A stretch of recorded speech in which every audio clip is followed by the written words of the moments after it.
মাযহাবের সৃষ্টি হলো কেন? মাযহাব মানে কি? ফরজ না ওয়াজিব? মাযহাবের সৃষ্টি হলো কেন, এইটা কিন্তু মানে একটু ধীরস্থিরভাবে ভাবতে হবে আপনাদেরকে। আমরা দুটো প্রান্তিক সীমানে অবস্থান করছি। একদল মাযহাবের প্রচণ্ড বিরোধী, আরেকদল মাযহাবের প্রচণ্ড ভক্ত। এই দুটোই ভুল।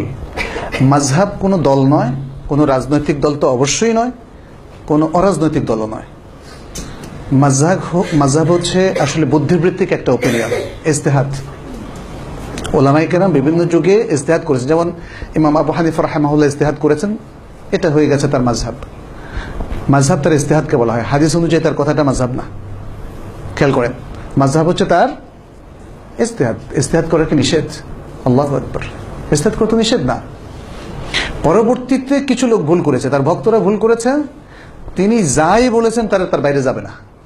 যে এত বড় ইমাম, তার বাইরে আমরা যেতে পারবো না, ওখানেই মিস্টেকটা হয়েছে।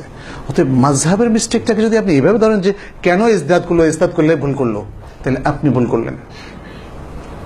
মাযহাবের সৃষ্টি অথবা মাযহাব, এই যে ওপিনিয়নগুলো, ইন্টেলেকচুয়াল ওপিনিয়নগুলো, এটা আমাদের সম্পদ।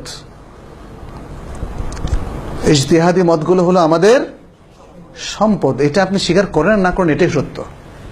বাট এই সম্পদ, এর মধ্যে সঠিকও আছে, বেঠিকও আছে। সঠিকটা আপনি মানবেন আর বেঠিকটা আপনি প্রিজার্ভ করবেন ফর ফার্দার রিসার্চ, যে ভবিষ্যতে যদি দেখা যায় এটা কোরআন হাদিস অনুযায়ী ঠিক প্রকাশ পায়, তখন আবার নেব। আপনি শুধু অথেন্টিকটাই নেবেন, মাযহাব থেকে শুধু মাযহাবকে অন্ধ তাকলিদ করার কোনো সুযোগ নাই, কোনো পারমিশন নাই। অতএব মাযহাবকে মূল্যায়ন করা বা মাযহাব সম্পর্কে মতামত আপনাকে এই স্টাইলে দিতে হবে। আপনি যদি বলেন মাযহাব মানে পায়খানা যাওয়া, কারণ আবু দাউদের একটা হাদিস আছে, ইদা যাহাবাল মাযহাব আবআদা, এটা আক্রমণাত্মক কথা। আমাদের উলামায়ে কেরাম যে কোনো মাযহাবেরই হন না কেন, ইমাম ইবনে হাজম আন্দালুসি, যেটা জাহিরি মাযহাবের, তিনি একজন প্রখ্যাত ইমাম ছিলেন, অথবা চার মাযহাব নামে যেগুলো বিখ্যাত হয়েছে, কিংবা এর বাইরে মাযহাব ছিল, এরা কিন্তু ইচ্ছা করে কোনো খারাপ কাজ করেননি। আমাদের ইমামরা, এরা প্রত্যেকে মুসলিম উম্মার স্বার্থে কাজ করেছেন, কেউ কোনো ষড়যন্ত্র করেননি।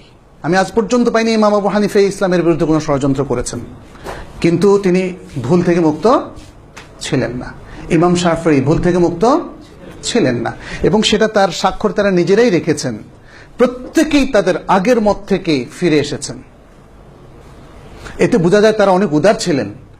আজকে আমাদের এই সমাজে দেখবেন, এমনকি অনেক ভালো ভালো শায়খকেও দেখেছি, একটা বলে ফেলেছেন তো ফেলেছেন, আর ফিরবেন না, ভুল আর স্বীকার করবেন না। কিন্তু বড় বড় ইমামরা সবাই ভুল স্বীকার করেছেন তাদের কাছে স্পষ্ট হওয়ার পরে। তাহলে তাদেরকে কেন ব্লেম করব আমরা? তাদের ইন্টেলেকচুয়াল ওপিনিয়নকে আমরা ব্লেম করব না। কিন্তু আমরা ওই যে বললাম, সিরাতুল মুস্তাকিমের মেথডে চলে আসেন। ইমামদের ভুলগুলো চিহ্নিত হলে, এবং সেটা যদি উলামায়ে কেরাম চিহ্নিত করেন, তাহলে সেগুলো আর মানা যাবে না। বাস, ইমামদের প্রতি শ্রদ্ধাও ঠিক থাকলো, মাযহাবকে অন্ধ তাকলিদও করলাম না, কাউকে অপমানও করলাম না, আবার এগুলোকে প্রিজার্ভ করলাম ফর ফার্দার রিসার্চ। এই মানহাজের উপর মদিনা ইসলামিক ইউনিভার্সিটি প্রতিষ্ঠিত। মদিনা ইসলামিক ইউনিভার্সিটিতে আমরা প্রায় 1000 শাইখের কাছে এটাই শিখেছি। এই জন্য আমরা রোষ ছড়ানো শিখিনি, আক্রমণ করতে, কাউকে ছোটখাটো করতে শিখিনি। আমি মনে করি, আমি লাস্ট ইয়ারও যখন গেলাম, doctor Abdullah Al Johani, answer গোত্রের, প্রখ্যাত এক আনসার গোত্রের একজন মাদানী, উনি আমার ক্লাসমেট ছিলেন। উনি সেখানের অ্যারাবিক যে ইয়েটা আছে, সেন্টার, লার্নিং সেন্টার, তার ডিরেক্টর, ফুল প্রফেসর। উনি আমাকে বলল যে দেখো, তোমরা কিন্তু ইনসাফ করতে হবে।